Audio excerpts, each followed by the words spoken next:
শহরে কিংবা গ্রামে কোথাও এই মাছগুলো এখন সহজে পাওয়া যায় না। তো আমার কিসমতে ছিল, আমি আজকে সকালবেলা বাজারে গেছিলাম, দেখে অনেক ভালো লাগছিল মাছগুলা। মাছগুলা কিন্তু আমি যখন নিছিলাম তখন কিন্তু সবগুলা মাছ জীবিত ছিল। আমি বাসায় আনি এটা অনেকক্ষণ রেখে অন্য কাজ করছিলাম, যার জন্য মাছগুলা অনেকগুলা প্রায় মারা গেছে। তো আসসালামু আলাইকুম, সবাই কেমন আছেন? আশা করি ভালো আছেন। তো আমি মাছগুলা কেটে সুন্দর করে ধুয়ে পরিষ্কার করে নিছি, পেঁয়াজ টমেটো কেটে নিছি। এখন আমি চুলায় হাঁড়ি বসাই দিছি। হাঁড়ির মধ্যে তেল দিয়ে পেঁয়াজ কুচিগুলো দিয়ে পেঁয়াজগুলো একটু ভাজা ভাজা করব। পেঁয়াজগুলো একটু ভাজা হলে এখানে আমি 1 টেবিল চামচের মতো রসুন বাটা দিছি। দিয়ে এখানে আমি একটু পানি অ্যাড করছি যাতে আমার মশলাগুলো পুড়ে না যায়। এখানে 1 চামচ দিছি হলুদের গুঁড়া, 1.5 চামচ দিছি মরিচের গুঁড়া।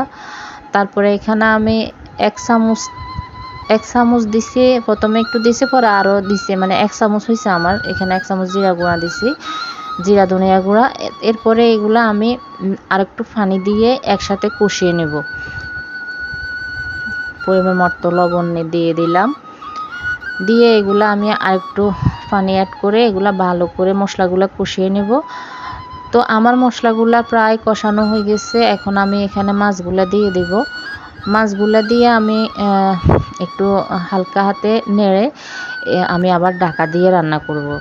তো আমার এই মাছটা এখানে 5 আইটেমের মাছ ছিল। এখানে শিং মাছ ছিল, তারপরে বাইং মাছ ছিল, আবার একটা বাইঙের মতো একটা তারা বুচ্ছা মাছ বলি আমরা, ওটা ছিল। তারপর ছিল বাইলা মাছ আর ট্যাংরা মাছ। এই পাঁচ আইটেমের মাছ ছিল। তো আমি মাছগুলা ভালো করে কষিয়ে এখানে টমেটো দিয়ে দিলাম। টমেটোগুলা দিয়ে আমি আবারও ঢাকা দিয়ে রান্না করব কিছুক্ষণ। তো আমার টমেটো আর মাছ প্রায় একদম শুকিয়ে আসছে। এই পর্যায়ে এখানে আমি ঝোল অ্যাড করে দেব। ঝোল অ্যাড করে দিয়ে আমি ঢাকা দিয়ে রান্না করব, রান্না হতে যতক্ষণ সময় লাগে।